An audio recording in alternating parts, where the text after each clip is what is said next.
sejarah, landscape, dan budaya ini merupakan sebuah kesatuan variabel yang satu sama lain akan saling mempengaruhi.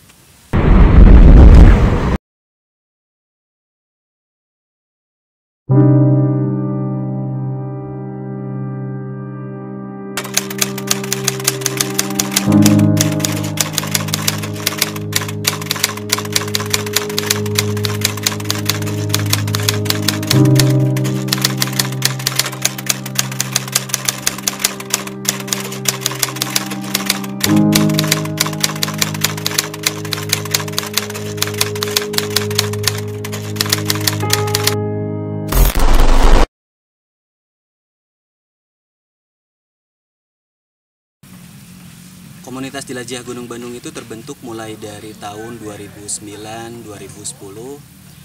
Saat itu memang sangat marak kegiatan pendakian gunung yang beberapa media elektronik saat itu menjadikan segmen dari acara petualangan ini menjadi sebuah segmen yang menjadi rating tinggi bagi beberapa stasiun televisi. Beberapa pendaki di lingkungan Bandung, kawan-kawan di komunitas Jelajah Gunung Bandung saat itu memulai pendakian yang sifatnya mikro, berlatar belakang keterbatasan waktu, kemudian biaya yang mahal, dan sebetulnya memang lingkungan Jawa Barat ini khususnya Gunung Bandung itu memiliki media untuk kawan-kawan bisa melakukan sebuah petualangan mikro. Artinya keterbatasan waktu, biaya yang mahal itu sebetulnya dalam penjelajahan, petualangan di lingkungan Bandung itu masih sangat mungkin dilakukan. Ada yang menjadi sebuah titik awal yang sangat krusial bagaimana jelajah Gunung Bandung ini terbentuk. Sebetulnya ada seorang tokoh utama sebagai orang yang sangat berjasa untuk komunitas jelajah Gunung Bandung. Beliau bernama Jang Yudi. Jang Yudi inilah pada awalnya yang memulai konsep mikro adventure atau jelajah Gunung Bandung ini berdiri.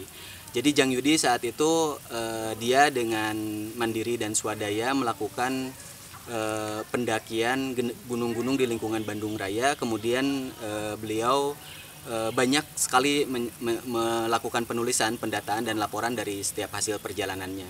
Hal itulah yang akhirnya sangat mengilhami kami di Jelajah Gunung Bandung yang akhirnya bersatu dalam komunitas Jelajah Gunung Bandung dan akhirnya memproklamirkan diri komunitas Jelajah Gunung Bandung atas restu dari saudara Jang Yudi.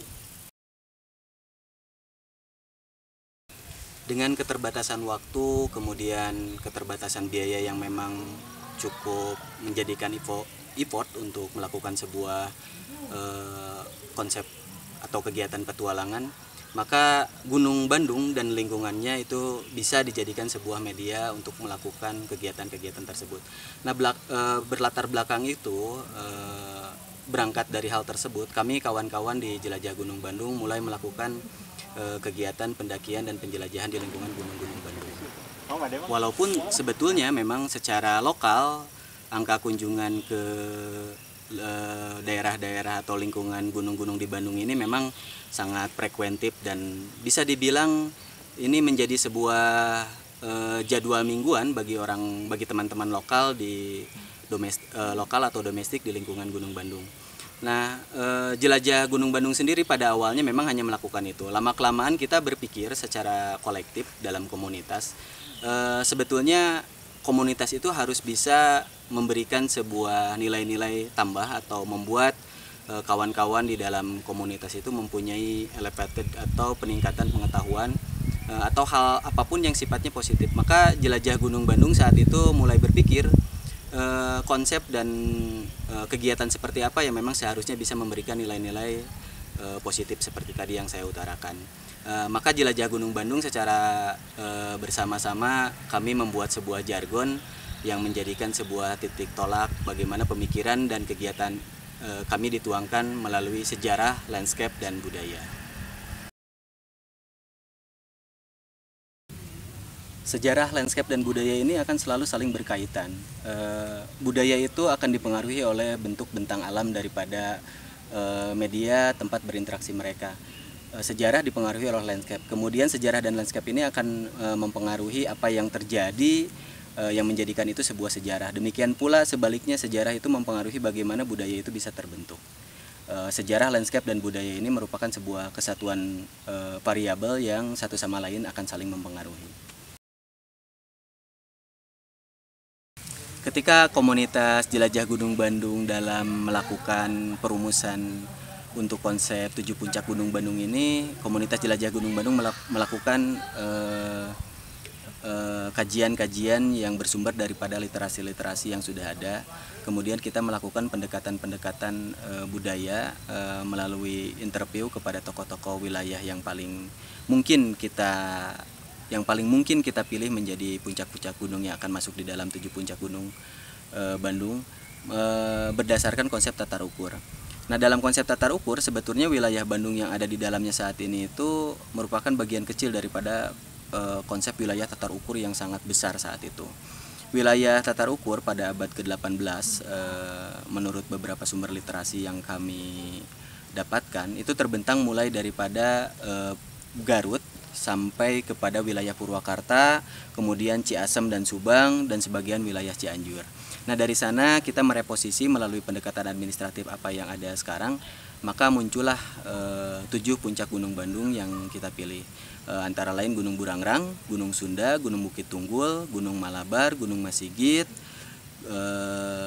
Gunung Parang, dan kemudian Gunung Mandalawangi. Nah, yang menarik sebetulnya yang paling jauh daripada istilah Bandung Raya yang kita dapatkan sekarang itu adalah Gunung Parang, yang mana saat ini Gunung Parang ini merupakan bagian dari wilayah administratif Purwakarta.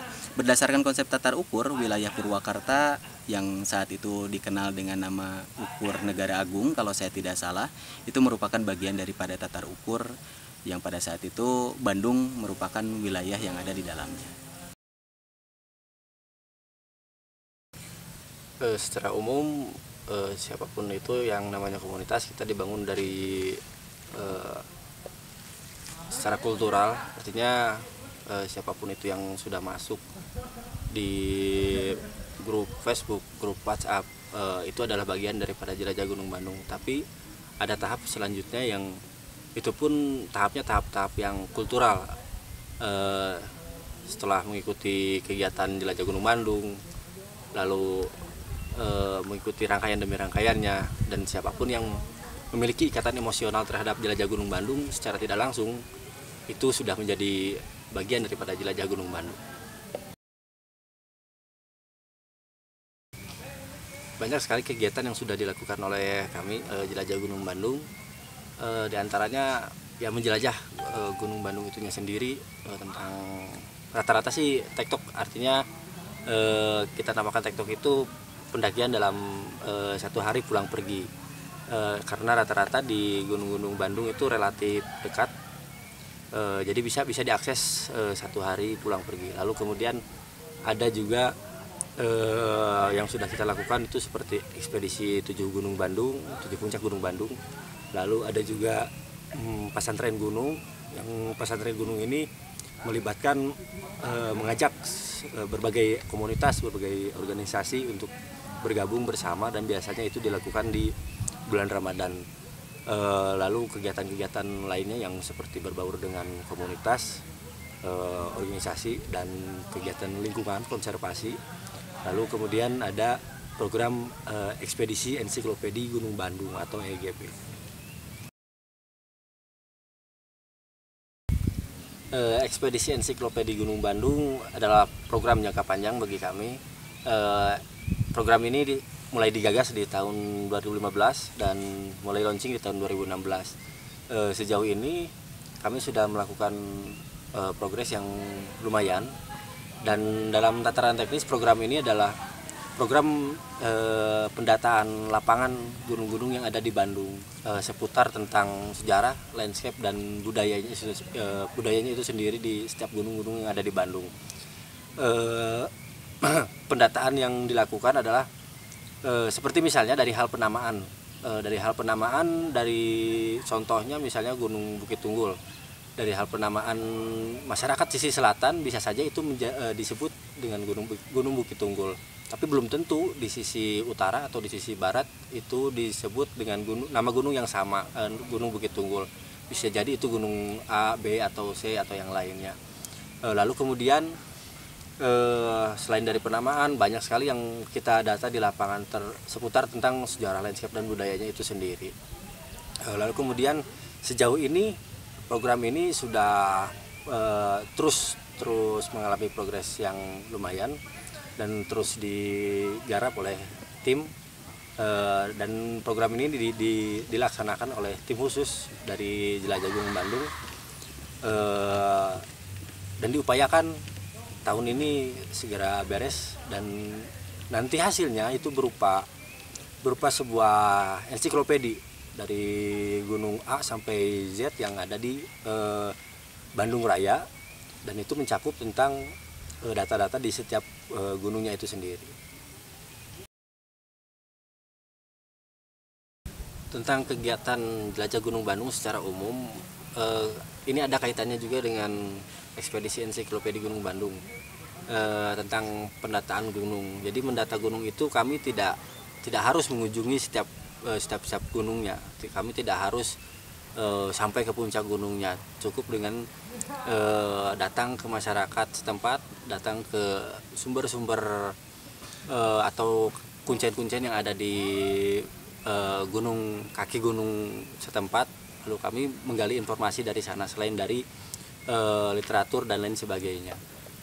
Lalu kemudian tentang konsep penjelajahan yang kami lakukan, kami tetap menjunjung tinggi nilai-nilai saling menghargai antara manusia dengan alam, dan memang itu sangat penting untuk kita terapkan di kegiatan alam terbuka. Seperti contohnya tadi, kaitannya dengan tidak harus mengunjungi setiap gunung yang ada di Bandung Raya. Seperti yang kita ketahui, meski Gunung Kendang itu sebagai gunung tertinggi yang ada di Bandung, tapi kami tetap tidak mengunjungi, berkomitmen tetap tidak mengunjungi Gunung Kendang karena statusnya sebagai cagar alam. Meski demikian, kami tetap bisa dekat dengan Gunung Kendang itu sendiri. Melalui apa? Melalui sejarahnya, melalui budayanya, melalui keseharian masyarakat yang seperti apa, melalui apa yang terjadi di masa silam dan hal-hal yang semacam itu.